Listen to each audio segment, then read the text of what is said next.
Hi, this is Joel Rosenberg in Jerusalem. I'm the founder and chairman of the Joshua Fund, and I want to bring you a special message on Giving Tuesday. Would you, in fact, consider giving prayerfully and financially to the Joshua Fund on this important day as we round out 2020? It has been a hard year, a dark year. The coronavirus pandemic alone has brought all kinds of economic devastation here in this part of the world. 1 out of 5 Israelis are out of work. Not a single tourist has been allowed in the country for most of this year. Lebanon, meanwhile, is desperately trying to recover from the horrific and deadly explosion, that massive blast back in August that left 300,000 people without homes.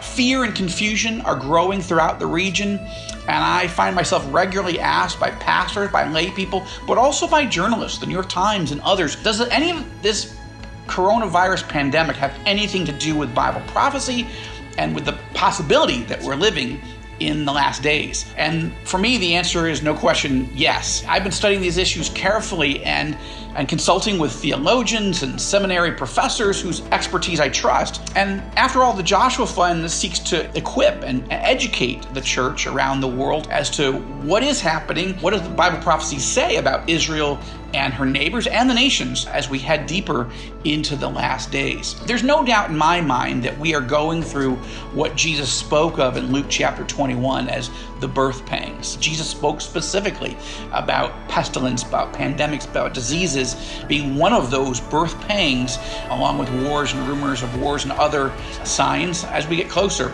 to his return.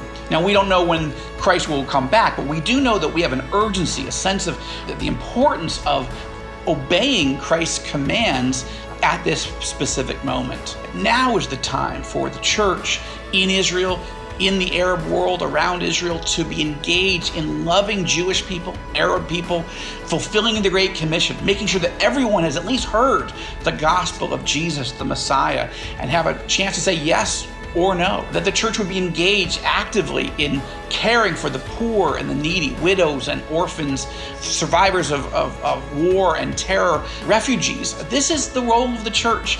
And this is what we are a part of at the Joshua Fund, is helping fund ministries that are engaged in obeying Christ, to love their neighbors as we love ourselves and as we love Christ himself. One of our projects, in addition to educating the church, is in fact providing food and other humanitarian supplies to church congregations, again, in Israel, in the Palestinian territories, and in the region, so that people who love Jesus can be the hands and feet of Jesus, that they can care for their neighbors, love them, and assist them in times of suffering.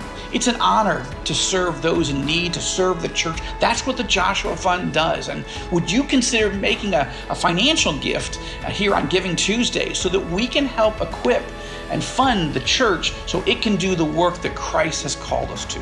The current need is urgent, and we need to be faithful in the time that we have. And if we in the Joshua Fund and the church don't stand in the gap on behalf of those who don't yet know the Lord in the Jewish world here in Israel and in the Arab world, then who's going to do that? That's what the Joshua Fund does. We equip the church worldwide, and we care for the church here in what we call the Epicenter. So would you consider giving a financial gift here on Giving Tuesday so we can work together to bless Israel and her neighbors in the name of Jesus? May God bless you as you do.